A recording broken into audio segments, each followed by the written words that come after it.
Hello everyone, welcome to RK study info YouTube channel. ಈ ವಿಡಿಯೋದಲ್ಲಿ Karnataka set exam 2023 I hope ನಿಮ್ಗೆಲ್ಲ ಗೊತ್ತಿರುತ್ತೆ.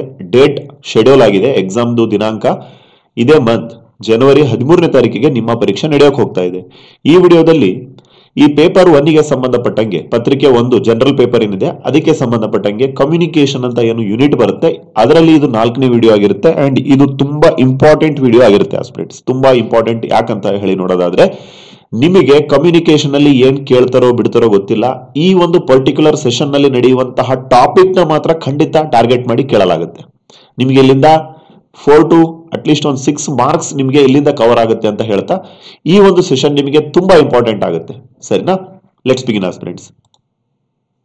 ನಮ್ಮ ಚಾನಲ್ ಮೊದಲೇ ಬಾರಿಗೆ ನೋಡ್ತಾ ಇದ್ರೆ, ಹಾಗೆ ಇನ್ನು ಯಾರು ಸಬ್ಸ್ಕ್ರೈಬ್ ಮಾಡದೆ ನೋಡ್ತಾ ಇದ್ರೆ ಸಬ್ಸ್ಕ್ರೈಬ್ ಮಾಡ್ಕೊಳ್ಳಿ, ಹಾಗೆ ಬೆಲ್ ಬಟನ್ ಅನ್ನ ಕ್ಲಿಕ್ ಮಾಡಿ. ಬಿಕಾಸ್ ನಾವು ಮಾಡುವಂತಹ ಪ್ರತಿಯೊಂದು ಕೆಸೆಟ್ ರಿಲೇಟೆಡ್ ಎಲ್ಲ ವಿಡಿಯೋಸ್ಗಳು ನಿಮಗೆ ಬಹಳ ಬೇಗ ಬಂದು ರೀಚ್ ಆಗುತ್ತೆ ಆಸ್ಪಿರೆಂಟ್ಸ್. ಓಕೆ ಆಸ್ಪಿರೆಂಟ್ಸ್, ತುಂಬಾ ಜನ ಆಸ್ಪಿರೆಂಟ್ಸ್ಗಳು ಕೇಳ್ತಾ ಇದ್ರಿ, ಸರ್ ಇದು 13ನೇ ತಾರೀಕಿಗೆ ಏನು ಎಕ್ಸಾಮ್ ಇದೆ ಅದೇ ಡೇಟಾ ಅಂತೇಳಿ. ಹೌದು ಆಸ್ಪಿರೆಂಟ್ಸ್, ಅದೇ ಡೇಟ್ ಫೈನಲ್ ಆಗಿದೆ. And they are arranging all centres and examinations. ಯಾವುದೇ ಕಾರಣಕ್ಕೂ ಮತ್ತೆ ಮುಂದಕ್ಕೆ ಹೋಗುವಂತಹ ಸಾಧ್ಯತೆಗಳು ಇಲ್ಲ. ಸೊ ನಿಮ್ಮ ಅಡ್ಮಿಟ್ ಕಾರ್ಡ್ಗಳು ಏನಿದಾವೆ ಇದೇ ವಾರ ಅಥವಾ ಇದೇ ವೀಕೆಂಡ್ ಅಲ್ಲಿ ಬರುವಂತಹ ಸಾಧ್ಯತೆಗಳಿದಾವೆ. ಬಿಕಾಸ್ ಎಕ್ಸಾಮ್ಗೆ ಅಟ್ಲೀಸ್ಟ್ ಒಂದು 10 ಡೇಸ್ ಬಿಫೋರ್ ಅಥವಾ ಒಂದು ವಾರ ಮುಂಚೆ ನಿಮಗೆ ಏನ್ ಮಾಡ್ತಾರೆ, ಅಡ್ಮಿಟ್ ಕಾರ್ಡ್ ನ ಬಿಡ್ತಾರೆ. So as per our knowledge ಇದೇ ಫ್ರೈಡೆ ಅಥವಾ ಸಾಟರ್ಡೆ ಒಳಗಡೆ ನಿಮ್ಮ ಒಂದು ಅಡ್ಮಿಟ್ ಕಾರ್ಡ್ ನಿಮಗೆ ನೋಡಕ್ಕೆ ಸಿಗುತ್ತೆ ಆಸ್ಪಿರೆಂಟ್ಸ್. ಸೊ ಹಾಗಾಗಿ ಚೆನ್ನಾಗಿ ಓದ್ಕೊಳ್ಳಿ. ಸೊ ಇವತ್ತಿನ ಸೆಷನ್ ಆರಂಭ ಮಾಡೋಣ. ನೋಡಿ ಆಸ್ಪಿರೆಂಟ್ಸ್, ನಾವು ಆಲ್ರೆಡಿ ಈ ಹಿಂದಿನ ಕ್ಲಾಸ್ ಅಲ್ಲಿ ಕಮ್ಯುನಿಕೇಶನ್ ಅಂದ್ರೆ ಏನು, ಕಮ್ಯುನಿಕೇಶನ್ ಮಾಡೆಲ್ಸ್ ಗಳು ಏನೇನು ಆಲ್ರೆಡಿ ಅಧ್ಯಯನವನ್ನ ಮಾಡಿದ್ದೇವೆ. ಸಂವಹನ ಮತ್ತು ಸಂವಹನದ ಮಾದರಿಗಳು, ಬೇರೆ ಬೇರೆ ಮಾದರಿಗಳನ್ನ ಅಧ್ಯಯನ ಮಾಡಿದ್ದೇವೆ. ಅಂಡ್ ಇವತ್ತಿನ ಪರ್ಟಿಕ್ಯುಲರ್ ಟಾಪಿಕ್ ತುಂಬಾ ಇಂಪಾರ್ಟೆಂಟ್. ಯಾಕಂತ ಹೇಳಿ ನೋಡೋದಾದ್ರೆ, ನಿಮಗೆ ನಾಳೆ ಕಮ್ಯುನಿಕೇಶನ್ ಬಗ್ಗೆ ಏನೇ ಪ್ರಶ್ನೆಗಳನ್ನ ಕೇಳಿ ಟೈಪ್ಸ್ ಗಳ ಮೇಲೆ ಬಹಳಷ್ಟು ಕೇಳ್ತಾರೆ. ಸರಿನಾ? ಓಕೆ, ಹಾಗಾದ್ರೆ ಟೈಪ್ಸ್ ಯಾವ್ಯಾವು ನೋಡಿ. ಸಂವಹನದ ವಿಧಗಳು ನಿಮ್ಮ ಸ್ಕ್ರೀನ್ ಮೇಲೆ ನೀವು ನೋಡ್ತಾ ಇದ್ದೀರಾ. ಸೊ ನಿಮ್ಗೋಸ್ಕರ ತುಂಬಾನೇ ಹೋಮ್ವರ್ಕ್ ಮಾಡಿ ತಗೊಂಡ್ಬಂದಿದ್ದೇವೆ.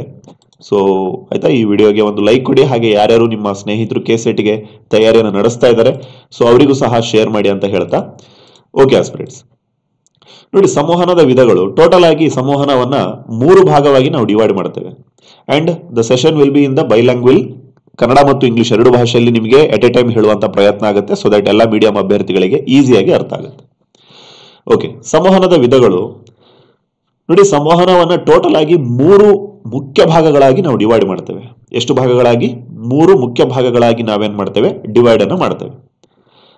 So first one is based on content, ವಿಷಯಾಧಾರಿತ. ಈ ಒಂದು ಆಧಾರದ ಮೇಲೆ. ಓಕೆ, ವಿಷಯಾಧಾರಿತ, ಬೇಸ್ಡ್ ಆನ್ ಕಂಟೆಂಟ್ ಅಂತಂದ್ರೇನು, ವಿಷಯ ಆಧಾರಿತ. ಕಂಟೆಂಟ್ ಅಂದ್ರೇನು, ವಿಷಯ. ಸೊ ವಿಷಯಾಧಾರಿತದ ಮೇಲೆ ಎಷ್ಟು ಬರ್ತವೆ? ಟೋಟಲ್ ಆಗಿ 2 ಬರ್ತವೆ, ವರ್ಬಲ್ ಮತ್ತೆ ನಾನ್ ವರ್ಬಲ್. ಕನ್ನಡದಲ್ಲಿ ಹೇಳೋದಾದ್ರೆ ಶಾಬ್ದಿಕ ಮತ್ತು ಅಶಾಬ್ದಿಕ, ಅಥವಾ ಪದ ಸಹಿತ ಪದರಹಿತ ಅಂತೇಳಿ ನಾವು ಏನ್ ಮಾಡ್ತೇವೆ, ಡಿವೈಡ್ ಮಾಡ್ತೇವೆ. ಹಾಗೆಯೇ ಎರಡನೇ ಬಹಳ ಮುಖ್ಯವಾಗಿರುವಂತಹ ವಿಧ ಯಾವುದು ಅಂತ ಹೇಳೋದಾದ್ರೆ relationship based. So relationship based ಅಲ್ಲಿ ಏನಾಗುತ್ತೆ ಅಂತ ಹೇಳೋದಾದ್ರೆ, ಕನ್ನಡದಲ್ಲಿ ಹೇಳೋದಾದ್ರೆ ಸಂಬಂಧ ಆಧಾರಿತ ಒಂದು ಪರಿಕಲ್ಪನೆ ಅಥವಾ ವಿಧ ಅಂತ ಹೇಳ್ತಾರೆ. ಸೊ ಇದರಲ್ಲಿ ಯಾವ ರೀತಿಯ ಸಂವಹನವನ್ನ ನೀವು ಮಾಡ್ತೀರಾ ಅಂದ್ರೆ, ನಿಮ್ ಜೊತೆ ನೀವೇ ಮಾತಾಡ್ಕೊಂತೀರಾ ಅಥವಾ ಬೇರೆಯವ್ರ ಜೊತೆ ನೀವು ಮಾತಾಡ್ತಾರಾ, ಅಥವಾ ಒಂದು ಗುಂಪಲ್ಲಿ ಮಾತನಾಡ್ತಾರ, ಅಥವಾ ಒಂದು ಸಮೂಹ ಸಂಪನ್ಮೂಲಗಳ ಮೂಲಕ ನೀವು ಮಾತನಾಡ್ತಾ ಇದ್ದೀರಾ ಅನ್ನೋದ್ರ ಮೇಲೆ 4 ರೀತಿಯಲ್ಲಿ ಡಿವೈಡ್ ಮಾಡ್ತಾರೆ. ಹಾಗೆಯೇ ಈ ಬೇಸ್ಡ್ ಆನ್ ಡೈರೆಕ್ಷನ್, ದಿಕ್ಕುಗಳ ಆಧಾರದ ಮೇಲೆ, ಸಂವಹನದ ದಿಕ್ಕುಗಳ ಆಧಾರದ ಮೇಲೆ ಏನ್ ಮಾಡ್ತೇವೆ ನಾವು, ಇನ್ನು 3 ಭಾಗಗಳಾಗಿ ಡಿವೈಡ್ ಅನ್ನ ಮಾಡ್ತೇವೆ. ಸರ್ ಇಷ್ಟೊಂದು ನೆನ್ಪಿಟ್ಕೋಬೇಕಾ ಅಂತ ಕೇಳೋದಾದ್ರೆ, ಸೊ ಇದರಲ್ಲಿ ಬಹಳ ಇಂಪಾರ್ಟೆಂಟ್ ಆಗುತ್ತೆ ನಿಮಗೆ based on content, based on relationship ಅಂತೇನಿದೆ ಅದು. ಸರಿನಾ? ವಿಷಯಾಧಾರಿತ ಮತ್ತು ಸಂಬಂಧಾಧಾರಿತ ಅಂತೇನಿದೆ ಅದು. ಸೊ ನಿಮಗೆ ಬಹಳ ಈಸಿಯಾಗಿ, ಬಹಳ ಯಾವುದೇ ಆಯ್ತಾ, ಈ ಒಂದು ಸೆಷನ್ ನೋಡಿ ಆದ್ಮೇಲೆ ಮತ್ತೆ ನೀವು ಬೇರೆ ಯಾವುದೇ ಬುಕ್ ರೆಫರ್ ಮಾಡುವಂತ ಅವಶ್ಯಕತೆ ಇಲ್ಲ ಅಂತಾನೆ ಹೇಳ್ಬೋದು ನಾವು. ಸರಿನಾ? ಸೊ ಹಾಗಾಗಿ ನಿಮ್ಗೋಸ್ಕರ ಹೋಮ್ವರ್ಕ್ ಮಾಡಿ ತಗೊಂಡ್ಬಂದಿರ್ತೇವೆ, ತುಂಬಾನೇ ರಿಸರ್ಚ್ ಮಾಡಿ ನಿಮ್ಗೋಸ್ಕರ ತಗೊಂಡ್ಬಂದಿರ್ತೇವೆ ಕಂಟೆಂಟ್ ಗಳನ್ನ. ಸೊ ಹಾಗಾಗಿ ಆಸ್ಪಿರೆಂಟ್ಸ್ ಆ ಒಂದು ಕಾನ್ಫಿಡೆನ್ಸ್ ಮೇಲೆ ನಿಮಗೆ ಹೇಳ್ತಾ ಇರ್ತೇವೆ. ಓಕೆ, ಸೊ ಗೊತ್ತಾಯ್ತು ನಿಮಗೆ ಸಂವಹನದಲ್ಲಿ ಬಹಳ ಮುಖ್ಯವಾಗಿ 3 ವಿಧಗಳಿದಾವೆ ಅಂತ ಹೇಳಿ. ವಿಷಯಾಧಾರಿತ, ಸಂಬಂಧಾರಿತ, ದಿಕ್ಕಾಧಾರಿತ. Based on content, based on relationship and based on the directions. Okay, so ಈಗ ನಾವು ನೋಡೋಣ ಈ ಒಂದು ಬೇಸ್ಡ್ ಆನ್ ಕಂಟೆಂಟ್ ಅಂತೇನಿದೆ ಅದು. ಓಕೆ, ಬೇಸ್ಡ್ ಆನ್ ಕಂಟೆಂಟ್ ಅಂತೇನಿದೆ ಅದು ನೋಡ್ತಾ ಇರಬಹುದು ನಿಮ್ಮ ಸ್ಕ್ರೀನ್ ಮೇಲೆ. ವಿಷಯಾಧಾರಿತ ಅಂತ ಇದೆ. ಸೊ ಇದರಲ್ಲಿ 2 ಬರ್ತವೆ, ವರ್ಬಲ್ ಮತ್ತೆ ನಾನ್ ವರ್ಬಲ್ ಕಮ್ಯುನಿಕೇಶನ್ ಅಂತ ಹೇಳಿ, ವರ್ಬಲ್ ಮತ್ತೆ ನಾನ್ ವರ್ಬಲ್ ಕಮ್ಯುನಿಕೇಶನ್ ಅಂತ ಹೇಳಿ ಬರ್ತವೆ. ಸೊ ಇದರಲ್ಲಿ ಈ ವರ್ಬಲ್ ಕಮ್ಯುನಿಕೇಶನ್ ಅಂತ ಏನಿದೆ, ಸೊ ಅದನ್ನ ಕನ್ನಡದಲ್ಲಿ ಏನಂತ ಹೇಳ್ತಾರೆ, ಪದಗಳ ರೂಪದ, ಓಕೆ, ಪದಗಳ ರೂಪದ ಅಂತೇನಿದೆ, ಪದಗಳ ರೂಪದ ಕಮ್ಯುನಿಕೇಶನ್ ಅಂತ ಹೇಳ್ತಾರೆ. ಸೊ ಪದಗಳು ಯಾವುದೇ ರೀತಿಯಿಂದ ಆಗಿರ್ಬೋದು, ಅದು ಈಗ ನೋಡಿ ನಾವು ಮಾತನಾಡ್ತಾ ಇದ್ದೇವೆ ಅಥವಾ ಹೇಳ್ತಾ ಇದ್ದೇವೆ, ನಿಮಗೆ ಓರಲ್ ಅಂತ ಹೇಳ್ತಾರೆ, ಕನ್ನಡದಲ್ಲಿ ಮೌಖಿಕ ಅಂತ ಅರ್ಥ ಮಾಡ್ಕೊಳ್ಳಿ. ಹಾಗೆ ರಿಟರ್ನ್ ಅಂದ್ರೇನು, ಬರವಣಿಗೆ. ಸೊ ಯಾವಾಗ ನಾವು ಕಮ್ಯುನಿಕೇಶನ್ ಅನ್ನ ಮೌಖಿಕವಾಗಿ ಬಾಯಿಯಿಂದ ಹೇಳ್ತೇವೆ ಅಥವಾ ಕೈಯಿಂದ ಬರಿತೇವೆ, ಸೊ ಅಂತಹ ರೀತಿಯ ಕಮ್ಯುನಿಕೇಶನ್ಸ್ ಗಳನ್ನ ಏನಂತ ಕರೀತಾರೆ, ವರ್ಬಲ್ ಕಮ್ಯುನಿಕೇಶನ್ ಅಥವಾ ಪದಗಳ ರೂಪದ ಸಂವಹನ ಅಂತ ಹೇಳ್ತಾರೆ. ಸರಿನಾ? ಎಕ್ಸಾಂಪಲ್, ನೀವೀಗ ನಾಳೆ ಅಸಿಸ್ಟೆಂಟ್ ಪ್ರೊಫೆಸರ್ಸ್ ಗಳಾದಾಗ ಪಾಠ ಮಾಡ್ತಿರ್ತಾನೆ ಅಥವಾ ಮಾತನಾಡ್ತಿರ್ತಾನೆ ಸಮಾಜದಲ್ಲಿ ಅಥವಾ ಫ್ಯಾಮಿಲಿ ಮೆಂಬರ್ಸ್ ಅಲ್ಲಿ ಮಾತನಾಡ್ತಿರಲ್ವಾ, ಅದು ಆಗಿರ್ಬೋದು. ಹಾಗೇನೆ ಈ ಸರಿನಾ, ನಿಮ್ಮ ಬರವಣಿಗೆ ಲೆಟರ್ನ ಬರೀತಿರಲ್ವಾ, ಸೊ ಅದು ಆಗಿರ್ಬೋದು. ಸೊ ಅಂತಹ ಕಮ್ಯುನಿಕೇಶನ್ಸ್ ಗಳನ್ನ ಏನಂತ ಕರೀತಾರೆ, ವೆರ್ಬಲ್ ಕಮ್ಯುನಿಕೇಶನ್ ಅಥವಾ ಪದಗಳ ರೂಪದ, ಬಿಕಾಸ್ ನೀವು ಅಲ್ಲಿ ಪದಗಳನ್ನ ಬಳಸ್ತಾ ಇದ್ದೀರಾ. ಸರಿನಾ ಫ್ರೆಂಡ್ಸ್? ಓಕೆ. ಅಂಡ್ ಈ ವರ್ಬಲ್ ಕಮ್ಯುನಿಕೇಶನ್ ಅಲ್ಲಿ ಒಂದು ಟಾಪಿಕ್ ಬರುತ್ತೆ, ಬಹಳ ಇಂಪಾರ್ಟೆಂಟ್ ಆಗುತ್ತೆ.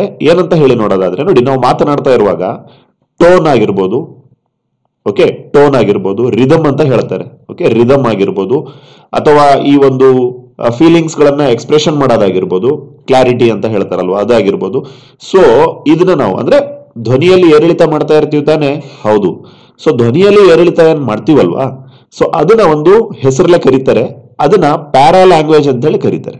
ಪ್ಯಾರಾ ಲ್ಯಾಂಗ್ವೇಜ್ ಎಕ್ಸಾಮ್ ಅಲ್ಲಿ ಕೇಳಿದರೆ ನೆನ್ಪಿಟ್ಕೊಳ್ಳಿ, ಪ್ಯಾರಾ ಲ್ಯಾಂಗ್ವೇಜ್. ಸರಿನಾ? ಏನ್ ಸರ್ ಇದು ಪ್ಯಾರಾ ಲ್ಯಾಂಗ್ವೇಜ್ ಅಂದ್ರೆ? ಪ್ಯಾರಾ ಲ್ಯಾಂಗ್ವೇಜ್ ಅಂತಂದ್ರೆ ಹೇಗೆ ಹೇಳಿದರು ಅಂದ್ರೆ ಹೇಗೆ ಅವರು ಆ ಮಾಹಿತಿಯನ್ನ, ವಿಷಯವನ್ನ ಕನ್ವೆ ಮಾಡಿದರು, ತಿಳಿಸಿದರು. ಅವರ ಧ್ವನಿಯ ಏರಿಳಿತ ಇರ್ಬೋದು, ಕ್ಲಾರಿಟಿ ಇರ್ಬೋದು, ಅಥವಾ ಟೋನ್ ಅಂತ ಹೇಳ್ತಾರೆ ಇಂಗ್ಲಿಷ್ ಅಲ್ಲಿ. ಸರಿನಾ?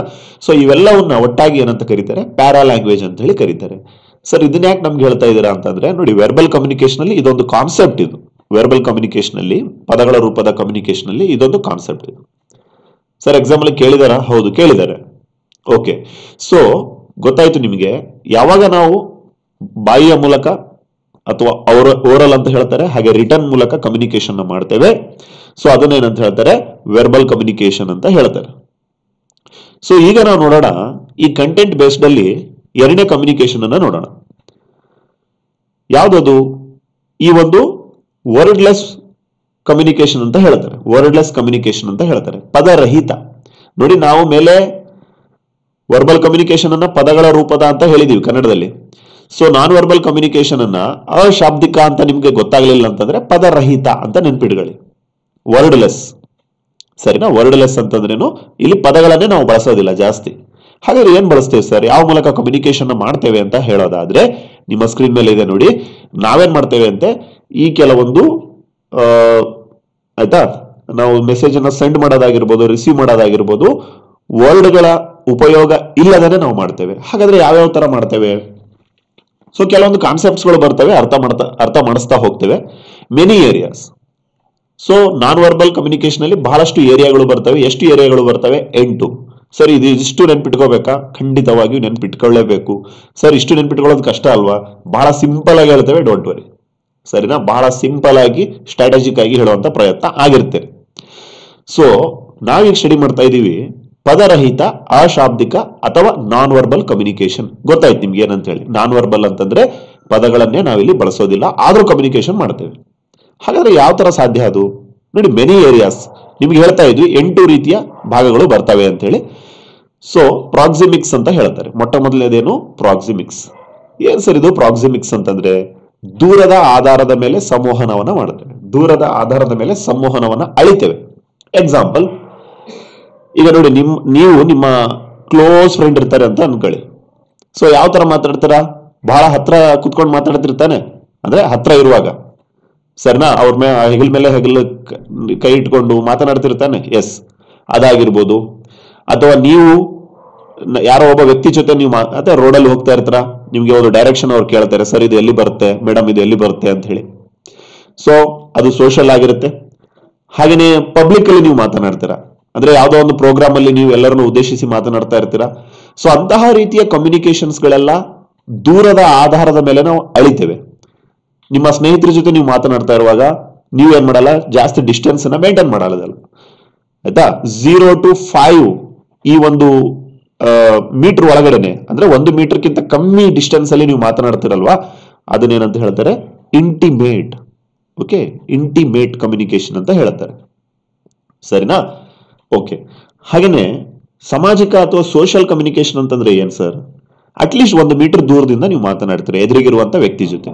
ನಾವು ನಿಮ್ಗೆ ಹೇಳ್ತಾ ಇದ್ವಲ್ವಾ, ಯಾರಾದ್ರೂ ದಾರಿ ಕೇಳಿದ್ರೆ ಆಯ್ತಾ, ಏನ್ ಮಾಡ್ತೀರಾ ನೀವು? ಅವರ ಹಗಲ ಮೇಲೆ ಕೈ ಹಾಕ್ಬಿಟ್ಟು ಹೇಳ್ತೀರಾ? ಇಲ್ಲ ತಾನೆ, ನಾವು ಡಿಸ್ಟೆನ್ಸ್ ನ ಮೇಂಟೈನ್ ಮಾಡ್ತೀವಿ ತಾನೆ. ಎಸ್, ಅದನ್ನ ಈ ಒಂದು ಪ್ರಾಕ್ಸಿಮಿಕ್ಸ್ ಅಲ್ಲಿ ಹೇಳ್ತೇವೆ.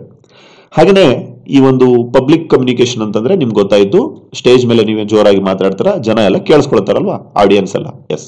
ಸೊ ಯಾವಾಗ ನಾವು ಕಮ್ಯುನಿಕೇಶನ್ ಅನ್ನ ಈ ಒಂದು ಸ್ಪೇಸ್ ಮೇಲೆ, ಡಿಸ್ಟೆನ್ಸ್ ಗಳ ಮೇಲೆ ಅಳಿತೀವಲ್ವಾ, ಅದನ್ನ ಪ್ರಾಕ್ಸಿಮಿಕ್ಸ್ ಅಂತ ಹೇಳ್ತಾರೆ. ಸೊ ದೂರದ ಮೇಲೆ ಸಂವಹನ, ಇದು ಯಾವುದರ ಒಂದು ಭಾಗ? ನಾನ್ ವೆರ್ಬಲ್. ನೋಡಿ, ನೀವು ಇಲ್ಲಿ ಪದಗಳನ್ನ ಉಪಯೋಗಿಸ್ತಾ ಇಲ್ಲ, ಡಿಸ್ಟೆನ್ಸ್ ಮೇಲೆ ನಾವು ಕಮ್ಯುನಿಕೇಶನ್ ನ ಡಿವೈಡ್ ಮಾಡ್ತಾ ಇದ್ದೇವೆ. ಸೊ ಗೊತ್ತಾಗ್ತಾ ಇದೆ ಅಲ್ವಾ? ಎಸ್. ಸೊ ಎರಡನೇ ನೋಡೋಣ, ಪ್ಯಾರಾ ಲ್ಯಾಂಗ್ವೇಜ್. ಪ್ಯಾರಾ ಲ್ಯಾಂಗ್ವೇಜ್ ಅಂತಂದ್ರೆ ಏನು? ಮಾತನಾಡುವ ಧಾಟಿ. ಆಲ್ರೆಡಿ ಇದು ಬಂದಿತ್ತಲ್ವಾ ಸರ್? ಹೌದು. ಎಲ್ಲಿ ಬಂದಿತ್ತು? ಸರಿನಾ? ಎಲ್ಲಿ ಬಂದಿತ್ತು? ಈ ಒಂದು ವರ್ಬಲ್ ಕಮ್ಯುನಿಕೇಶನ್ ಅಲ್ಲಿ ನಾವು ನೋಡಿದ್ವಿ, ಈ ಶಾಬ್ದಿಕ ಸಂವಹನದಲ್ಲಿ ನಾವು ನೋಡಿದ್ವಿ ಮಾತನಾಡುವಂತಹ ಧಾಟಿ. ಈಗ ನಾವು ನಿಮಗೆ ಪಾಠ ಮಾಡ್ತಾ ಇದ್ದೇವೆ, ಒಂದೇ ಟೋನ್ ಅಲ್ಲಿ ಹೇಳ್ತೀವಾ? ಇಲ್ಲ ತಾನೆ. ಎಲ್ಲಿ ಇಂಪಾರ್ಟೆಂಟ್ ಅಲ್ಲಿ ಒತ್ತು ಕೊಡ್ತೇವೆ, ಎಲ್ಲಿ ಇಂಪಾರ್ಟೆಂಟ್ ಇಲ್ಲ ಅಲ್ಲಿ ಸ್ಕಿಪ್ ಮಾಡ್ತೇವೆ, ಅಥವಾ ಇದು ಎಕ್ಸಾಮಿಗೆ ಬಂದೇ ಬರುತ್ತೆ ಅಂತ ಹೇಳ್ತೇವೆ. ಅದೆಲ್ಲ ಏನು? ಮಾತನಾಡುವ ಧಾಟಿ, ಪ್ಯಾರಾ ಲ್ಯಾಂಗ್ವೇಜ್ ಅಂತ ಹೇಳ್ತಾರೆ. ಸರಿನಾ? ಓಕೆ, ಇದು ಆಲ್ರೆಡಿ ಹೇಳಿದ್ದೇವೆ, ಮುಂದಕ್ಕೆ ಹೋಗೋಣ. ಹಾಗೇನೆ ಆರ್ಟಿಫ್ಯಾಕ್ಟ್ ಅಂತ ಬರುತ್ತೆ. ಆರ್ಟಿಫ್ಯಾಕ್ಟ್ ಅಂತಂದ್ರೆ ಏನ್ ಸರ್? ಕಲಾಕೃತಿಗಳು ಅಂತ ಹೇಳಿ ಹೇಳ್ತಾರೆ. ಏನಂತ ಹೇಳ್ತಾರೆ? ಕಲಾಕೃತಿಗಳು ಅಂತ ಹೇಳ್ತಾರೆ. ಕಲಾಕೃತಿಗಳು ಅಂತಂದ್ರೆ ನಾವು ಹಾಕುವಂತಹ ಬಟ್ಟೆಗಳಾಗಿರ್ಬೋದು, ಹಾಗೇನೆ ಈ ಒಂದು ನಾವು ಬಳಸುವಂತಹ ವಸ್ತುಗಳು, ಬೈಕ್, ಕಾರ್ ಆಗಿರ್ಬೋದು, ಇವೆಲ್ಲವೂ ಏನ್ ಮಾಡ್ತವೆ? ನಮ್ಮ ಕುರಿತು ಬೇರೆಯವರಿಗೆ ಕಮ್ಯುನಿಕೇಶನ್ ನ ಸ್ಪ್ರೆಡ್ ಮಾಡ್ತವೆ. ಸರಿನಾ? Messages are those conveyed in a non verbal manner, such as for example, ಈಗ ಡಾಕ್ಟರ್ ನ ನೋಡ್ತೀರ ನೀವು. ಡಾಕ್ಟರ್ ಅಂತ ಹೆಂಗ್ ಗೊತ್ತಾಗುತ್ತೆ? ಅವ್ರು ವೈಟ್ ಡ್ರೆಸ್ ಅನ್ನ ಹಾಕಿರ್ತಾರೆ, ಸ್ಟೆಥೋಸ್ಕೋಪ್ ಅನ್ನ ಹಾಕೊಂಡಿರ್ತಾರೆ, ಗೊತ್ತಾಗುತ್ತೆ ತಾನೆ ಡಾಕ್ಟರ್ ಅಂತ ಹೇಳಿ. ಸರಿನಾ? ಹಾಗೆ ಡ್ರೈವರ್ಸ್ ಗಳು ಅಂತ ಹೇಳಿ ಹೆಂಗ್ ಗೊತ್ತಾಗುತ್ತೆ ನಮ್ಗೆ? ಆಯ್ತಾ, ಅವ್ರು ಖಾಕಿ ಬಟ್ಟೆನ ಹಾಕಿರ್ತಾರೆ. ಸರಿನಾ? ಸೊ ಈ ಮೂಲಕ ನಾವೇನ್ ಮಾಡ್ಬೇಕು? ಪೊಲೀಸ್ನು ಅದೇ ರೀತಿ ನಾವು ಏನ್ ಮಾಡ್ಬೋದು? ಐಡೆಂಟಿಫೈ ಮಾಡಬಹುದು. ಅಂದ್ರೆ ಅವರು ಹಾಕಿರುವಂತಹ ಬಟ್ಟೆಗಳು, ಬಳಸುವಂತಹ ವಸ್ತುಗಳು. ನೋಡಿ, ಆರ್ಟಿಫ್ಯಾಕ್ಟ್ ಅಂತಂದ್ರೇನು? ಕಲಾಕೃತಿಗಳು. ಸೊ ಅದರ ಮೂಲಕ ಕಮ್ಯುನಿಕೇಶನ್ ಆಗುತ್ತಲ್ವಾ, ಅದನ್ನ ಆರ್ಟಿಫ್ಯಾಕ್ಟ್ ಕಮ್ಯುನಿಕೇಶನ್ ಅಥವಾ ಕಲಾಕೃತಿ ಕಮ್ಯುನಿಕೇಶನ್. ಇದು ಯಾವುದರ ಭಾಗ? ಈ ನಾನ್ ವರ್ಬಲ್, ಅಶಾಬ್ದಿಕ, ಪದರಹಿತ ಕಮ್ಯುನಿಕೇಶನ್ ಗಳ ಭಾಗ. ಹಾಗೆ 4ನೇ ಭಾಗ ಇಂಪಾರ್ಟೆಂಟ್ ನೋಡೋಣ, ಈ ಹ್ಯಾಪ್ಟಿಕ್ಸ್ ಅಂತ ಹೇಳ್ತಾರೆ. ಹ್ಯಾಪ್ಟಿಕ್ಸ್ ಅಂದ್ರೆ ಏನು? ಸ್ಪರ್ಶೇಂದ್ರಿಯಗಳ ಮೂಲಕ ಅಂತ ಹೇಳ್ತಾರೆ. ಹ್ಯಾಪ್ಟಿಕ್ಸ್ ಅಂತಂದ್ರೇನು? ಸ್ಪರ್ಶೇಂದ್ರಿಯಗಳ ಮೂಲಕ. ನಮಗೆ ಸೆನ್ಸ್ ಆರ್ಗನ್ಸ್ ಏನಿದಾವಲ್ವಾ, ಸೊ ಅದ್ರ ಮೂಲಕ ನಾವೇನ್ ಮಾಡ್ತೇವೆ? ಈ ಒಂದು ಕಮ್ಯುನಿಕೇಶನ್ ನಾವು ಗ್ರಹಿಸ್ತೇವೆ ಅಥವಾ ಮಾಡ್ತೇವೆ. ಸರಿನಾ? ಸೊ ಅಂತವುಗಳನ್ನ ಏನಂತ ಹೇಳ್ತಾರೆ? ಹ್ಯಾಪ್ಟಿಕ್ಸ್ ಅಂತ ಹೇಳ್ತಾರೆ. ಸರಿನಾ ಫ್ರೆಂಡ್ಸ್? ಓಕೆ, ಮಕ್ಕಳಿಗೆ ಹೇಳ್ತಾ ಇರ್ತೀವಲ್ವಾ, ಗುಡ್ ಟಚ್ ಯಾವುದು, ಬ್ಯಾಡ್ ಟಚ್ ಯಾವುದು ಅಂತ ಹೇಳಿ. ಸೊ ಅಂದ್ರೆ ಚಿಕ್ಕ ಮಕ್ಕಳಿಗೆ. ಸೊ ಅವೆಲ್ಲವೂ ಎದರಲ್ಲಿ ಬರ್ತವೆ? ಹ್ಯಾಪ್ಟಿಕ್ಸ್ ಅಲ್ಲಿ ಬರ್ತವೆ. ನೆಕ್ಸ್ಟ್ ಕೈನೆಸಿಕ್ಸ್ ಅಂತ ಹೇಳ್ತಾರೆ. ಕೈನೆಸಿಕ್ಸ್ ತುಂಬಾ ಇಂಪಾರ್ಟೆಂಟ್ ನೋಡಿ, ಇದು ಆಕ್ಚುಲಿ ಎಕ್ಸಾಮ್ ಅಲ್ಲಿ ಕೇಳಿದ್ದಾರೆ, ನಮ್ಮ ಕರ್ನಾಟಕ ಸೆಟ್ ಪರೀಕ್ಷೆಯಲ್ಲಿ ಈ ಹಿಂದಿನ ಎಕ್ಸಾಮ್ ಅಲ್ಲಿ ಕೇಳಿದ್ದಾರೆ. ಚಲನಶಾಸ್ತ್ರ ಇನ್ ಕನ್ನಡ. ಅಂದ್ರೆ ನಾವು ಈ ಒಂದು ಕೈನೆಸಿಕ್ಸ್ ಅಲ್ಲಿ ಏನ್ ಮಾಡ್ತೀವಿ ಅಂತ ಹೇಳೋದಾದ್ರೆ, ಬಾಡಿ ಮೂವ್ಮೆಂಟ್ ಗಳ ಮೂಲಕ, ಚಲನ ವಲನಗಳ ಮೂಲಕ ಮೆಸೇಜ್ ಅನ್ನ ತಿಳಿಸುವಂತ ಪ್ರಯತ್ನ ಇಲ್ಲಿ ಆಗಿರುತ್ತೆ. Okay, so when we do the communication through the body language ಅಂತ ಹೇಳ್ಬೋದು ನಾವಿಲ್ಲಿ. ಸೊ ಇಲ್ಲಿ ಕೈಗಳಾಗಿರ್ಬೋದು, ಆರ್ಮ್ ಆಗಿರ್ಬೋದು, ಸರಿನಾ, ನಮ್ಮ ತೋಳುಗಳ ಮೂಲಕ ಆಗಿರ್ಬೋದು, ಇವನ್ ನಮ್ಮ ಮುಖದ ಮೂಲಕ. ಸೊ ಅದರ ಮೂಲಕ ನಾವು ಕಮ್ಯುನಿಕೇಶನ್ ಮಾಡ್ತೇವೆ. ಸರಿನಾ ಫ್ರೆಂಡ್ಸ್? ಎಸ್. ಸೊ ಇಂತಹ ಕಮ್ಯುನಿಕೇಶನ್ ಗಳನ್ನ ಏನಂತ ಹೇಳ್ತಾರೆ? ಚಲನಶಾಸ್ತ್ರ ಅಥವಾ ಕೈನೆಸಿಕ್ಸ್ ಕಮ್ಯುನಿಕೇಶನ್ ಅಂತ ಹೇಳ್ತಾರೆ. ಸರಿನಾ? ನಾವು ಪದಗಳನ್ನ ಬಳಸೋದಿಲ್ಲ, ಆದ್ರೂ ನಮ್ಮ ಒಂದು ಬಾಡಿ ಲ್ಯಾಂಗ್ವೇಜ್ ಮೂಲಕ, ಕೈಗಳನ್ನ ಆಡಿಸೋದ್ರ ಮೂಲಕ ಅಥವಾ ಭುಜಗಳನ್ನ ಆಡಿಸುವುದರ ಮೂಲಕ, ಸರಿನಾ, ಅಥವಾ ಮುಖದ ಮೂಲಕ ಅಥವಾ ಮುಖದ ಯಾವುದೋ ಒಂದು ಭಾಗದಿಂದ ಎಕ್ಸ್ಪ್ರೆಷನ್ ಮಾಡೋದ್ರ ಮೂಲಕ ನಾವೇನ್ ಮಾಡ್ತೇವೆ? ಇಲ್ಲಿ ಕಮ್ಯುನಿಕೇಶನ್ ಮಾಡ್ತಾ ಇರುತ್ತೆ. ಮೂವ್ಮೆಂಟ್ ಅಂತ ಅರ್ಥ. Kinesics is nothing but movement. So next ನೋಡೋಣ, ಜೆಸ್ಚರ್ಸ್ ಅಂತ ಹೇಳ್ತಾರೆ. ಏನಿದು ಜೆಸ್ಚರ್ಸ್ ಅಂತಂದ್ರೆ, ಒನ್ಸ್ ಅಗೇನ್ ಅದೇ ರೀತಿಯ ಕಮ್ಯುನಿಕೇಶನ್. ಇಲ್ಲಿ ನಾವು ಸಂಜ್ಞೆಗಳನ್ನ ಬಳಸ್ತೇವೆ. ಸಂಜ್ಞೆಗಳನ್ನ, ಯಾವ ಸಂಜ್ಞೆ ಸರ್? ಅದು ದೈಹಿಕ ಸಂಜ್ಞೆಗಳನ್ನ ಬಳಸ್ತೇವೆ. ಸರಿನಾ? ಸೊ ಇದು ನಾನ್ ವರ್ಬಲ್ ಕಮ್ಯುನಿಕೇಶನ್ ಅಲ್ಲಿ 6ನೇ ಟೈಪ್ ನೋಡಿ. ಸೊ ಇದರಲ್ಲಿ ಏನಾಗುತ್ತೆ ಅಂತ ಹೇಳೋದಾದ್ರೆ, ಈ ಒಂದು ದೇಹದ ಭಾಗಗಳು, ಬಹಳ ಇಂಪಾರ್ಟೆಂಟ್ ಆಗಿ ಈ ಒಂದು ಹ್ಯಾಂಡ್ ಆಗಿರ್ಬೋದು, ಫೇಸ್ ಆಗಿರ್ಬೋದು, ಸರಿನಾ? ಹಾಗೇನೆ ಸಂಜ್ಞೆಗಳ ಮೂಲಕ. ಎಕ್ಸಾಂಪಲ್, ಈಗ ಟ್ರಾಫಿಕ್ ಪೊಲೀಸ್ ಇರ್ತಾರೆ. ಸೊ ಟ್ರಾಫಿಕ್ ಪೊಲೀಸ್ ಏನ್ ಮಾಡ್ತಾರೆ, ಈ ಒಂದು ಸಪೋಸ್ ಅಲ್ಲಿ ರೆಡ್ ಲೈಟ್ ಗ್ರೀನ್ ಲೈಟ್ ಇರಲಿಲ್ಲ ಅಂತಂದ್ರೆ ಅವರೇ ಮ್ಯಾನ್ಯುಯಲ್ ಆಗಿ ಏನ್ ಮಾಡ್ತಾರೆ, ಸಂಜ್ಞೆಗಳನ್ನ ಮಾಡ್ತಾ ಇರ್ತಾನೆ. ಅಥವಾ ನೀವು ಡ್ರೈವಿಂಗ್ ಟೆಸ್ಟಿಗೆ ಹೋಗಿರ್ತಾರೆ, ಡ್ರೈವಿಂಗ್ ಲೈಸೆನ್ಸ್ ತಗೊಳ್ಳೋದಕ್ಕೆ, ಅಲ್ಲಿ ಸಂಜ್ಞೆಗಳನ್ನ ಪರೀಕ್ಷೆ ಮಾಡ್ತಾ ಇರ್ತಾನೆ. ಆಯ್ತಾ? ಗಾಡಿ ಓಡಿಸ್ತಾ ನೀವು ಕೈ ಎತ್ತಿದ್ರೆ ಗಾಡಿಯನ್ನ ಸ್ಟಾಪ್ ಮಾಡ್ತಾ ಇದ್ದೀರಾ ಮೂಮೆಂಟ್ ಅಲ್ಲಿ ಅಂತ ಹೇಳಿ ಅರ್ಥ. ಅಥವಾ ಲೆಫ್ಟ್ ಹೋಗ್ಬೇಕಂದ್ರೆ ಏನ್ ಮಾಡ್ತೀರಾ, ರೈಟ್ ಹೋಗ್ಬೇಕಂದ್ರೆ ಏನ್ ಮಾಡ್ತೀರಾ ಅಂತ ನಿಮ್ಗೆ ಏನ್ ಮಾಡ್ತಾರೆ, ಜೆಸ್ಚರ್ಸ್ ನ ಚೆಕ್ ಮಾಡ್ತಾ ಇರ್ತಾನೆ. ಎಸ್, ಅಂತಹ ರೀತಿಯ ಕಮ್ಯುನಿಕೇಶನ್ಸ್ ಗಳನ್ನ ಜೆಸ್ಚರ್ಸ್ ಕಮ್ಯುನಿಕೇಶನ್ಗಳು ಅಂತ ಹೇಳ್ತಾರೆ. ಓಕೆ, ಹಾಗೇನೆ ಈ ಕೈನೆಸಿಕ್ಸ್ ಆಗಿರ್ಬೋದು, ಜೆಸ್ಚರ್ಸ್ ಆಗಿರ್ಬೋದು, ಇವುಗಳಿಗೆ ಸಂಬಂಧಪಟ್ಟ ಒಂದು ವಿಜ್ಞಾನದ ಒಂದು ಕಮ್ಯುನಿಕೇಶನ್ ನ ಭಾಗ ಇದೆ. ಕಮ್ಯುನಿಕೇಶನ್ ಅಲ್ಲಿ ಒಂದು ಸ್ಟಡಿಯನ್ನ ಮಾಡಲಾಗುತ್ತೆ. ಅದನ್ನೇನಂತ ಹೇಳ್ತಾರೆ, ಈ ಒಕ್ಯುಲಿಸಿಕ್ಸ್ ಅಂತ ಹೇಳ್ತಾರೆ. ಓಕೆ, ಒಕ್ಯುಲಿಸಿಕ್ಸ್. ಓಕೆ, ಒಕ್ಯುಲಿಸಿಕ್ಸ್ ಅಂತಂದ್ರೇನು? ಓಕೆ, ಒಕ್ಯುಲಿಸಿಕ್ಸ್ ಅಂತಂದ್ರೇನು? ಈ ಒಂದು ಕಣ್ಣಿನ ಮೂಲಕ ನಾವೇನಾದ್ರೂ ಕಮ್ಯುನಿಕೇಶನ್ ಮಾಡ್ತಾ ಇದ್ರೆ ಸ್ಟಡಿ ಆಫ್ ಐ ಮೂವ್ಮೆಂಟ್ ಅಂತ ಹೇಳ್ತಾರೆ. ಸ್ಟಡಿ ಆಫ್ ಐ ಮೂವ್ಮೆಂಟ್, ಕಣ್ಣಿನ ಮೂಲಕ ಕಮ್ಯುನಿಕೇಶನ್ ಮಾಡ್ತಾ ಇದ್ರೆ ಅದನ್ನ ಏನಂತ ಹೇಳ್ತಾರೆ, ಇಂಗ್ಲಿಷ್ ಅಲ್ಲಿ ಒಕ್ಯುಲಿಸಿಕ್ಸ್ ಅಂತ ಹೇಳ್ತಾರೆ. ಸೊ ಇದನ್ನು ಸಹ ಎಕ್ಸಾಮ್ ಅಲ್ಲಿ ಕೇಳುವಂತ ಸಾಧ್ಯತೆಗಳು ಇರ್ತವೆ. ಓಕೆ, ಸೊ ನೆಕ್ಸ್ಟ್ ನೋಡೋಣ ಈ ಒಂದು ಕ್ರೊನೆಮಿಕ್ಸ್ ಅಂತ ಹೇಳಿ. ನೋಡಿ, ಕ್ರೊನೆಮಿಕ್ಸ್ ಅಲ್ಲಿ ಏನಾಗುತ್ತೆ ಅಂತ ಹೇಳೋದಾದ್ರೆ ಸಮಯದ ಮೂಲಕ ಅಥವಾ ಸಮಯನೇ ಏನ್ ಮಾಡುತ್ತೆ, ಕಮ್ಯುನಿಕೇಶನ್ ರೂಪದಲ್ಲಿ ಅದು ಮೆಸೇಜ್ ನ ಕನ್ವೆ ಮಾಡ್ತಾ ಇರುತ್ತೆ. ಎಕ್ಸಾಂಪಲ್, ಸಪೋಸ್ ಈಗ ನೋಡಿ, ಆಯ್ತಾ, ನೀವು ಒಂದ್ ವೇಳೆ ಕ್ಲಾಸಿಗೆ ಲೇಟ್ ಆಗಿ ಬಂದ್ಬಿಟ್ರಿ ಅಂತಂದ್ರೆ, ಓಕೆ, ಒಂದಿನ ಆದ್ರೆ ಓಕೆ, 2 ದಿನ 3 ದಿನ ಬಂತು ಅಂದ್ರೆ ನಿಮ್ಮ ಬಗ್ಗೆ ರಾಂಗ್ ಮೆಸೇಜ್ ಹೋಗುತ್ತೆ ತಾನೆ ವಿದ್ಯಾರ್ಥಿಗಳಲ್ಲಿ, ಸ್ಟಾಫ್ಗಳಲ್ಲಿ, ಹೌದಾ? ಎಸ್. ಸೊ ಅಥವಾ ನೀವು ಬೇಗ ಬಂದ್ರೆ ಅದನ್ನು ಒಂದು ಮೆಸೇಜ್ ಅನ್ನ ಕನ್ವೆ ಮಾಡುತ್ತೆ, ಅಥವಾ ಕರೆಕ್ಟ್ ಟೈಮಿಗೆ ಬಂದ್ರೆ ಅದನ್ನು ಒಂದು ಮೆಸೇಜ್ ಕನ್ವೆ ಮಾಡುತ್ತೆ. ಸೊ ಅಂತಹ ಮೆಸೇಜ್ಗಳನ್ನ, ಅಂತಹ ಒಂದು ಕಮ್ಯುನಿಕೇಶನ್ ಗಳನ್ನ ಈ ಒಂದು ಕ್ರೊನೆಮಿಕ್ಸ್ ಕಮ್ಯುನಿಕೇಶನ್ ಅಂತ ಹೇಳ್ತಾರೆ. ಸಮಯದ ಮೂಲಕ ಕಮ್ಯುನಿಕೇಶನ್ ಮಾಡುವಿಕೆ ಅಂತ ಹೇಳ್ತಾರೆ. So last one, non verbal communication ಅಲ್ಲಿ ಕೊನೆಯದಾಗಿರುವಂತಹ ಕಮ್ಯುನಿಕೇಶನ್ ಯಾವುದು? ಆಲ್ ಫ್ಯಾಕ್ಟಿಕ್ಸ್ ಅಂತ ಹೇಳ್ತಾರೆ. ಆಲ್ ಫ್ಯಾಕ್ಟಿಕ್ಸ್, ಕನ್ನಡದಲ್ಲಿ ಹೇಳೋದಾದ್ರೆ ವಾಸನೆಗಳ ಮೂಲಕ ಕಮ್ಯುನಿಕೇಶನ್ ನಾವು ಮಾಡ್ತೇವೆ ಅಂತ ಹೇಳಿ. ಸೊ ಎಕ್ಸಾಂಪಲ್ ಹೇಳೋದಾದ್ರೆ, ಈ ಒಂದು ಪರ್ಫ್ಯೂಮ್ ಗಳನ್ನ ನಾವು ಬಳಸ್ತೇವೆ, ಅಥವಾ ಯಾವ್ದಾದ್ರು ಒಂದು ಪ್ರಾಣಿಯ ಒಂದು ಆಯ್ತಾ ಸ್ಮೆಲ್ ಆಗಿರ್ಬೋದು. ಸೊ ಅದೇನ್ ಮಾಡುತ್ತೆ, ಕಮ್ಯುನಿಕೇಶನ್ ಅನ್ನ ಮಾಡೋದ್ರಲ್ಲಿ ಹೆಲ್ಪ್ ಆಗುತ್ತೆ. ಸರಿನಾ? ಯೂಸ್ ಆಫ್ ಪರ್ಫ್ಯೂಮ್ಸ್ ಆಗಿರ್ಬೋದು, ಬಾಡಿ ಓಡರ್ಸ್ ಗಳಾಗಿರ್ಬೋದು, ಅಥವಾ ಸ್ಮೆಲ್ ಆಫ್ ಅನಿಮಲ್ಸ್ ಗಳಾಗಿರ್ಬೋದು, ಸರಿನಾ, ಸ್ಮೆಲ್ ಆಫ್ ಎನಿಥಿಂಗ್ ಆಗಿರ್ಬೋದು, ಅದರ ಮೂಲಕ ಕಮ್ಯುನಿಕೇಶನ್ ಏನ್ ಮಾಡ್ತೇವಲ್ವಾ ಅದನ್ನ ಆಲ್ ಫ್ಯಾಕ್ಟಿಕ್ಸ್ ಅಂತ ಹೇಳ್ತಾರೆ. ಎಕ್ಸಾಂಪಲ್, ಪೊಲೀಸ್ ಡಾಗ್ ನೋಡಿದಿರಲ್ವಾ, ಪೊಲೀಸ್ ಡಾಗ್ ಏನ್ ಮಾಡುತ್ತೆ, ವಾಸನೆಗಳ ಮೂಲಕನೇ ಅದು ಏನ್ ಮಾಡುತ್ತೆ, ತನ್ನ ಇಂಟರ್ ಪರ್ಸನಲ್ ಕಮ್ಯುನಿಕೇಶನ್ ಅನ್ನ ಮಾಡ್ತಾ ಇರುತ್ತೆ. Okay, intra personal. Okay, so ನೋಡಿ, ನಾವೀಗ ಅರ್ಥ ಮಾಡ್ಕೊಂಡ್ವಿ. ಬೇಸ್ಡ್ ಆನ್ ಕಂಟೆಂಟ್, ವಿಷಯಾಧಾರಿತದ ಮೇಲೆ ವರ್ಬಲ್ ಮತ್ತೆ ನಾನ್ ವರ್ಬಲ್ ಅಂತ ಡಿವೈಡ್ ಮಾಡ್ತೇವೆ. ವರ್ಬಲ್ ಅಲ್ಲಿ ರಿಟರ್ನ್ ಮತ್ತೆ ಓರಲ್ ಎರಡೂ ಬರ್ತವೆ. ಸರಿನಾ? ಬರವಣಿಗೆ ಮತ್ತು ಮೌಖಿಕಗಳ ಮೂಲಕ ವರ್ಬಲ್ ಕಮ್ಯುನಿಕೇಶನ್ ಆಗುತ್ತೆ, ಪದಗಳ ರೂಪದ ಕಮ್ಯುನಿಕೇಶನ್ ಆಗುತ್ತೆ. ಹಾಗೆ ನಾನ್ ವರ್ಬಲ್ ಕಮ್ಯುನಿಕೇಶನ್ ಅಲ್ಲಿ ಟೋಟಲಿ 8 ರೀತಿಯ ಕಮ್ಯುನಿಕೇಶನ್ಸ್ ಗಳನ್ನ ನೋಡಿದ್ರಿ. ಸೊ ಒಂದ್ಸಲ ಹೇಳೋದಾದ್ರೆ ಪ್ರಾಕ್ಸಿಮಿಕ್ಸ್, ದೂರದ ಆಧಾರದ ಮೇಲೆ. ಹಾಗೇನೆ ಅದಕ್ಕಿಂತ ಮುಂಚೆ ನಾನ್ ವರ್ಬಲ್ ಅಂತಂದ್ರೆ ಕನ್ನಡದಲ್ಲಿ ಪದರಹಿತ, ವರ್ಡ್ಲೆಸ್ ಕಮ್ಯುನಿಕೇಶನ್ ಅಂತ ಹೇಳಿ ಅರ್ಥ. So we don't use any kind of words here, but by the movement of our body or body language decides what kind of communication we are conveying. So proxemics, ದೂರದ ಆಧಾರದ ಮೇಲೆ. Para language ಅಂದ್ರೇನು, ಮಾತನಾಡುವ ಧಾಟಿ. ಹಾಗೆ artefact ಅಂತಂದ್ರೇನು, ನಾವು ಹಾಕುವಂತಹ ಬಟ್ಟೆಗಳು ಅಥವಾ ಬಳಸುವಂತಹ ವಸ್ತುಗಳ ಮೇಲೆ ಕಮ್ಯುನಿಕೇಶನ್ ಆಗುತ್ತೆ. ಹ್ಯಾಪ್ಟಿಕ್ಸ್ ಅಂತಂದ್ರೇನು, ಸ್ಪರ್ಶೇಂದ್ರಿಯಗಳ ಮೂಲಕ. ಹಾಗೆ ಕೈನೆಸಿಕ್ಸ್ ಅಂತಂದ್ರೇನು, ಚಲನಶಾಸ್ತ್ರಗಳ ಮೂಲಕ. ಜೆಸ್ಚರ್ಸ್ ಅಂತಂದ್ರೇನು, ಈ ದೈಹಿಕ ಸಂಜ್ಞೆಗಳನ್ನ ಮಾಡೋದ್ರ ಮೂಲಕ. ದೈಹಿಕ ಸಂಜ್ಞೆ in Kannada body gestures, making the signs. Okay, making the signs. Example, police traffic ಅಂತ ಹೇಳಿದ್ರಲ್ವಾ, ಟ್ರಾಫಿಕ್ ಪೊಲೀಸ್ ಅವರು. ಹಾಗೆ ಕ್ರೊನೆಮಿಕ್ಸ್ ಅಂತಂದ್ರೇನು, the way in which you maintain the time and people understand what kind of people you are. ಹಾಗೆ olfactics is nothing but when we do the communication with the help of the smells. Okay, ವಾಸನೆಗಳ ಮೂಲಕ communication ಮಾಡ್ತೀವಲ್ವಾ ಅದು. So ಗೊತ್ತಾಯ್ತಲ್ವಾ, ಬಹಳ ಈಸಿಯಾಗಿ. I hope ನಿಮಗೆ ಪ್ರತಿಯೊಂದು ಮಾಹಿತಿ ಗೊತ್ತಾಗ್ತಾ ಇದೆ. ಅಂಡ್ ಈ ವಿಡಿಯೋ ಸ್ವಲ್ಪ ಉದ್ದ ಆಗುತ್ತೆ ಸೆಷನ್, ಸೊ ನಿಮಗೆ ಹೆಲ್ಪ್ಫುಲ್ ಆಗುತ್ತೆ ಅಂತ ಹೇಳ್ತಾ, ಸೊ ಇದೊಂದು ಹೇಳಿ, ಅಂದ್ರೆ ಈ ಕೆಳಗಡೆಯ ಟಾಪಿಕ್ ಒಂದು ಹೇಳಿ ಈ ವಿಡಿಯೋವನ್ನು ಮುಗಿಸೋಣ. ಓಕೆ, ಸೊ ಅದಕ್ಕಿಂತ ಮುಂಚೆ ಬೇಸ್ಡ್ ಆನ್ ಕಂಟೆಂಟ್ ಗೊತ್ತಾಯ್ತು ನಿಮಗೆ, ವರ್ಬಲ್ ಮತ್ತೆ ನಾನ್ ವರ್ಬಲ್. ಹಾಗೆ ಈ ಒಂದು ಬೇಸ್ಡ್ ಆನ್ ನಾನ್ ವರ್ಬಲ್ ಅಂತಂದ್ರೇನು, ಅಶಾಬ್ದಿಕ ಪದರಹಿತ ಗೊತ್ತಾಯ್ತು. ಟೋಟಲಿ 8 ರೀತಿಯ ಕಮ್ಯುನಿಕೇಶನ್ಸ್ ಗಳು ಬರ್ತವೆ. ಸೊ ಈಗ ನಾವು ನೋಡೋಣ ಈ ಒಂದು ಎಸ್ ಕಮ್ಯುನಿಕೇಶನ್ ಅಲ್ಲಿ ಬರುವಂತಹ ಕೆಲವೊಂದು ಪರಿಣಿತ ಶಕ್ತಿಗಳು ಅಂತ ಹೇಳ್ತಾರೆ, ವಿಭಿನ್ನ ಶಕ್ತಿಗಳು, expert powers in the communication are powers. Okay, powers of communication ಅಂತ ಬರುತ್ತೆ. ಇದನ್ನು ಸಹ ಹೊಸ ಕಾನ್ಸೆಪ್ಟ್ ಎಕ್ಸಾಮ್ ಅಲ್ಲಿ ಕೇಳುವಂತ ಸಾಧ್ಯತೆಗಳಿದಾವೆ, ಹೇಳ್ತೇವೆ. ಓಕೆ ಫ್ರೆಂಡ್ಸ್, ಈಗ ನಾವು ನೋಡೋಣ. ಓಕೆ, ನಿಮ್ಗೆ ಗೊತ್ತಾಯ್ತು ವರ್ಬಲ್ ಮತ್ತೆ ನಾನ್ ವರ್ಬಲ್ ಅಂದ್ರೆ ಗೊತ್ತಾಯ್ತು. ವರ್ಬಲ್ ಅಲ್ಲಿ 2 ರೀತಿ ಬರ್ತವೆ, ಸರಿನಾ? ರಿಟರ್ನ್ ಮತ್ತೆ ಓರಲ್.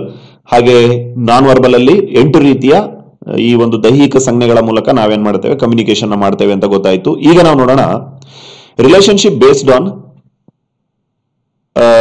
ಇಂಟರ್ಪರ್ಸನಲ್, ಇಂಟ್ರಾಪರ್ಸನಲ್, ಗ್ರೂಪ್, ಹಾಗೇನೆ ಮಾಸ್ ಮೀಡಿಯಾ ಅಂತ ಹೇಳಿ ಇನ್ನೂ 4 ರೀತಿಯಾಗಿ ನಾವು ಕಮ್ಯುನಿಕೇಶನ್ ಮಾಡ್ತೇವೆ, ಕಮ್ಯುನಿಕೇಶನ್ ಡಿವೈಡ್ ಮಾಡ್ತೇವೆ. Communication is divided on the basis of relationship. So communication ಯಾವ ರೀತಿ ಡಿವೈಡ್ ಮಾಡ್ತೇವೆ ನಾವು? ಸಂಬಂಧ ಆಧಾರಿತ ಅನ್ನೋದ್ರ ಮೇಲೆ ಡಿವೈಡ್ ಅನ್ನ ಮಾಡ್ತೇವೆ. ಸೊ ಇದರಲ್ಲಿ ಬರೋದು ಯಾವ್ಯಾವು ಬಹಳ ಸಂಕ್ಷಿಪ್ತವಾಗಿ ಹೇಳಿ, ನೆಕ್ಸ್ಟ್ ಪವರ್ ಆಫ್ ಕಮ್ಯುನಿಕೇಶನ್ಸ್ ನ ಹೇಳ್ತೇವೆ. ಓಕೆ ಫ್ರೆಂಡ್ಸ್, ನೋಡಿ ಇಂಟರ್ಪರ್ಸನಲ್ ಅಂತ ಬರುತ್ತೆ. ಐ ಹೋಪ್ ನೀವೆಲ್ಲ ಕೇಳಿರ್ತೀರ ಪರಸ್ಪರ ಸಂವಹನ ಅಂತೇಳಿ. ಸೊ ಪರಸ್ಪರ ಸಂವಹನ ಅಂದ್ರೆ ಏನು, ಸರಿನಾ? ನೀವು ಯಾವಾಗ ಈ ಒಂದು ಬೇರೆಯವ್ರ ಜೊತೆ ಮುಖಾಮುಖಿಯಾಗಿ ಮಾತನಾಡ್ತಿರಲ್ವಾ, ಅದನ್ನೇನಂತ ಹೇಳ್ತಾರೆ? ಇಂಟರ್ಪರ್ಸನಲ್ ಕಮ್ಯುನಿಕೇಶನ್ ಅಂತ ಹೇಳ್ತಾರೆ.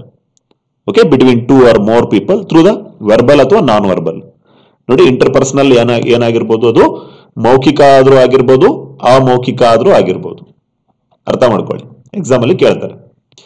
ಇಂಟ್ರಾಪರ್ಸನಲ್ ಅಂತ ಬರುತ್ತೆ. ಇಂಟ್ರಾಪರ್ಸನಲ್ ವ್ಯಕ್ತಿಗತ ಏನು?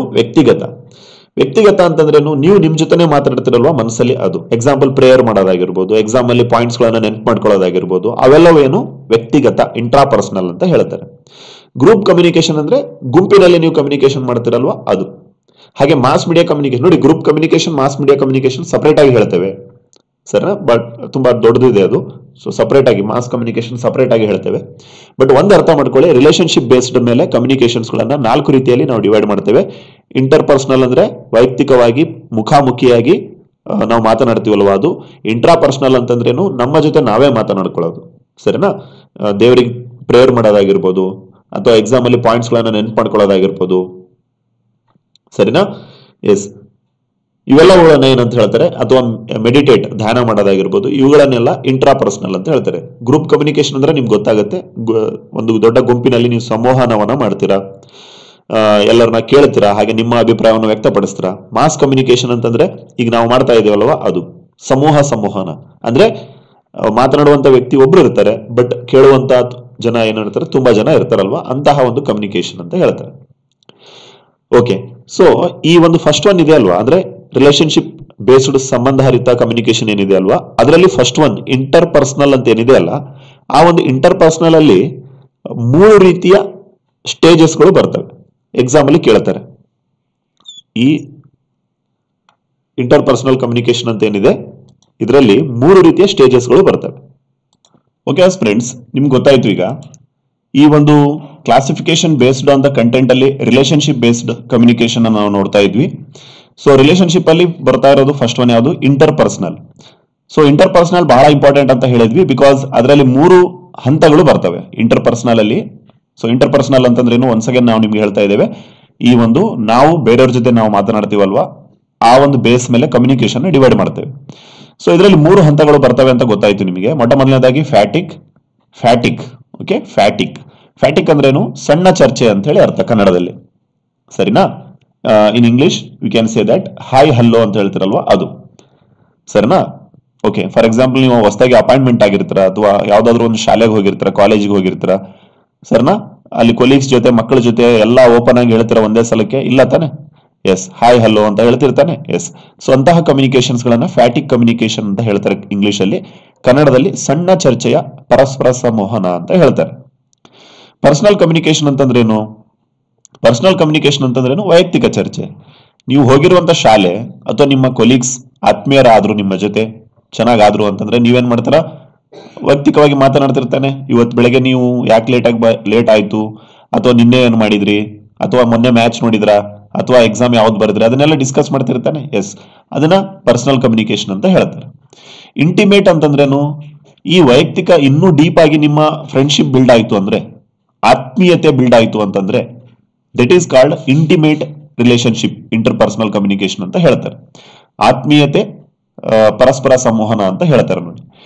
ಸರಿನಾ ಫ್ರೆಂಡ್ಸ್? ಸೊ ಇದು ಇಂಟರ್ ಪರ್ಸನಲ್ ಕಮ್ಯುನಿಕೇಶನ್ ಅಲ್ಲಿ ಬರುವಂತಹ 3 ಮುಖ್ಯ ಹಂತಗಳು: ಫ್ಯಾಟಿಕ್, ಪರ್ಸನಲ್, ಇಂಟಿಮೇಟ್. ಸೊ ಇದ್ರ ಮೇಲೇನು ಅಪ್ಲೈಡ್ ಮಾಡಿ ಪ್ರಶ್ನೆಗಳನ್ನ ಎಕ್ಸಾಮ್ ಅಲ್ಲಿ ಕೇಳ್ತಾರೆ. ಸೊ ಕೊನೆಯದಾಗಿ ನಾವು ನೋಡೋಣ ಬೇಸ್ಡ್ ಆನ್ ಡೈರೆಕ್ಷನ್. ಓಕೆ, ಸಂವಹನ ದಿಕ್ಕುಗಳ ಆಧಾರದ ಮೇಲೇನು ನಾವೇನ್ ಮಾಡ್ತೇವೆ, ಅಳಿತೇವೆ. ಹಾರಿಜಾಂಟಲ್ ಅಂತಂದ್ರೆ ಏನು? ಹಾರಿಜಾಂಟಲ್ ಅಂತಂದ್ರೆ ಕನ್ನಡದಲ್ಲಿ ಏನಂತ ಹೇಳ್ತಾರೆ, ಸಮತಲ ಸಂವಹನ ಅಂತ ಹೇಳ್ತಾರೆ. ಹಾರಿಜಾಂಟಲ್ ಅಂತಂದ್ರೆ ಕನ್ನಡದಲ್ಲಿ ಸಮತಲ ಸಂವಹನ ಅಂತ ಹೇಳ್ತಾರೆ. ಬಹಳ ಸಲ ಎಕ್ಸಾಮ್ ಅಲ್ಲಿ ಕೇಳಿದಾರೆ ನೋಡಿ ಇದನ್ನು ಕಾನ್ಸೆಪ್ಟ್. ಸೊ ಕೇರ್ಫುಲ್ ಆಗಿ ಕೇಳಿಸ್ಕೊಳ್ಳಿ. ಏನ್ ಸರ್ ಇದು ಸಮತಲ ಸಂವಹನ ಅಂತಂದ್ರೆ? ನೋಡಿ, ಸಮತಲ ಸಂವಹನ ಅಂತಂದ್ರೆ ಅಥವಾ ಹಾರಿಜಾಂಟಲ್ ಕಮ್ಯುನಿಕೇಶನ್ ಅಂತಂದ್ರೆ, ನೀವು ಕಮ್ಯುನಿಕೇಶನ್ ಅನ್ನು ಮಾಡ್ತೀರಾ. ಸೊ ಅದು ಆ ಒಂದು ಕಮ್ಯುನಿಕೇಶನ್ ಯಾವ ತರ ಆಗಿರುತ್ತೆ, ಒಂದು ಆರ್ಗನೈಸೇಷನ್ ಅಲ್ಲಿ ಆಗುತ್ತೆ. ಫಸ್ಟ್ ಆಫ್ ಆಲ್ ಸರಿನಾ, ಒಂದು ಆರ್ಗನೈಸೇಷನ್ ಅಲ್ಲಿ ಆಗ್ತಾ ಇರುತ್ತೆ. ಆರ್ಗನೈಸೇಷನ್ ಅಂದ್ರೆ ಒಂದು ಸಂಸ್ಥೆ ಅಂತ ಅನ್ಕೊಳ್ಳಿ. ಸೊ ಅಲ್ಲಿ ಸೇಮ್ ಲೆವೆಲ್ಸ್ ಆಫ್ ಜನರ ಜೊತೆ, ವರ್ಕರ್ಸ್ ಜೊತೆ ಏನಾಗ್ತಾ ಇರುತ್ತೆ, ಕಮ್ಯುನಿಕೇಶನ್ ಆಗ್ತಾ ಇರುತ್ತೆ. ಸಮತಲ ನೋಡಿ, ಕನ್ನಡದಲ್ಲಿ ಹೆಸರಿದೆ ಇದಕ್ಕೆ, ಸಮತಲ. ಓಕೆ, ಕಮ್ಯುನಿಕೇಶನ್ ಹೆಂಗ ಆಗ್ತಾ ಇದೆ, ಸಮವಾಗಿ ಆಗ್ತಾ ಇದೆ ಅಂತ ಹೇಳಿ ಅರ್ಥ.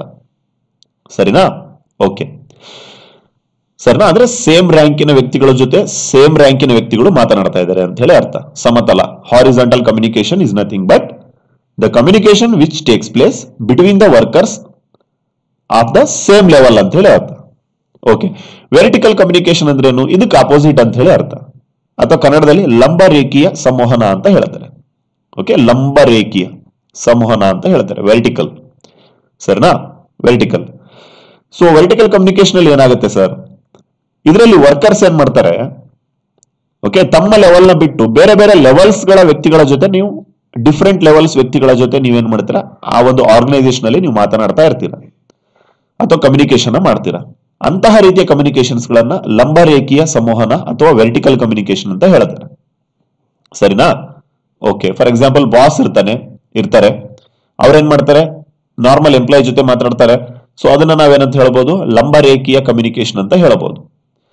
ಹಾಗೇನೆ ಇನ್ನೊಂದು ಬರುತ್ತೆ, ಈ ಒಂದು ಕರ್ಣೀಯ ಸಂವಹನ ಅಥವಾ ಇಂಗ್ಲಿಷ್ ಅಲ್ಲಿ ಹೇಳೋದಾದ್ರೆ ಡಯಾಗ್ನಲ್ ಕಮ್ಯುನಿಕೇಶನ್ ಅಂತ ಹೇಳ್ತಾರೆ. ಸೊ ಇದ್ರಲ್ಲಿ ಏನಾಗುತ್ತೆ ಅಂತ ಹೇಳೋದಾದ್ರೆ, ಇದು ಇವೆಲ್ಲದರ ಮಿಶ್ರಣ ಅಂತ ಹೇಳ್ಬೋದು ನಾವು. ಫಸ್ಟ್ ಆಫ್ ಆಲ್ ಹಾರಿಜಾಂಟಲ್ ವರ್ಟಿಕಲ್ದು ಒಂದು ಹೈಬ್ರಿಡ್ ವರ್ಷನ್ ಇದಾಗಿರುತ್ತೆ. ಯಾವುದು? ಡಯಾಗ್ನಲ್ ಡೈರೆಕ್ಷನ್ ಆಫ್ ಕಮ್ಯುನಿಕೇಶನ್ ಅಥವಾ ಕರ್ಣೀಯ ಸಂವಹನ ಅಂತಂದ್ರೇನು, ಈ ಸಮತಲ ಮತ್ತು ಲಂಬರೇಖೀಯವನ್ನ ಬೆರೆಸಿ ಮಾಡಿರುವಂತಹ ಒಂದು ಕಮ್ಯುನಿಕೇಶನ್.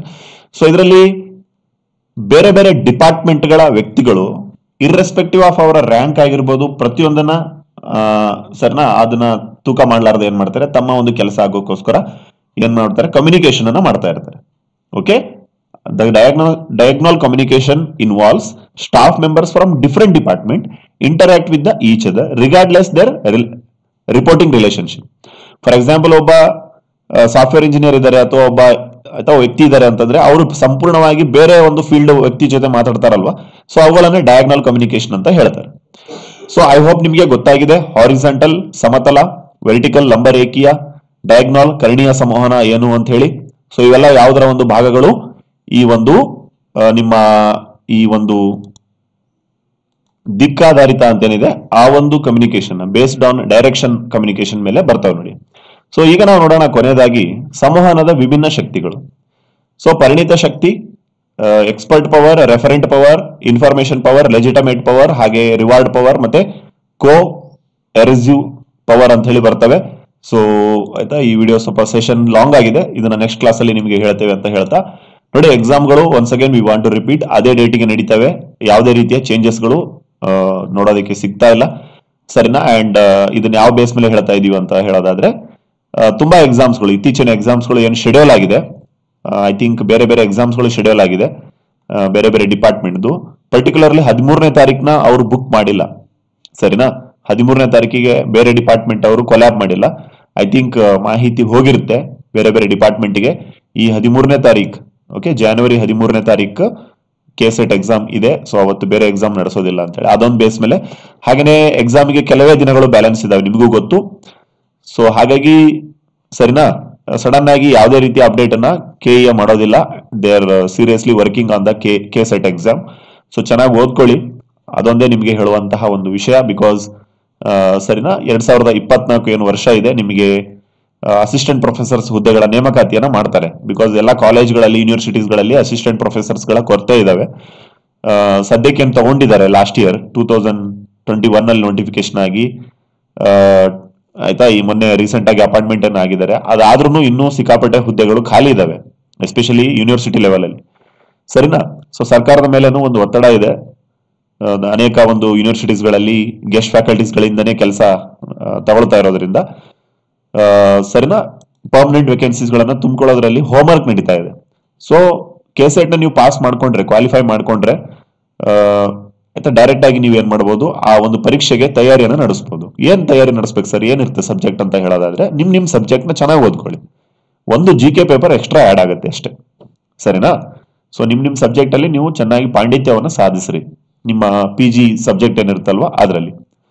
ಓಕೆ ಆಸ್ಪಿರೆಂಟ್ಸ್, ಸೊ ಸದ್ಯಕ್ಕೆ ಕೆಸೆಟ್ ಮೇಲೆ ಕಾನ್ಸಂಟ್ರೇಟ್ ನ ಮಾಡಿ ಅಂತ ಹೇಳ್ತಾ, ಐ ಹೋಪ್ ನಿಮಗೆ ಬಹಳಷ್ಟು ಮಾಹಿತಿ ಈ ಒಂದು ವಿಡಿಯೋದಿಂದ ಸಿಕ್ಕಿದೆ.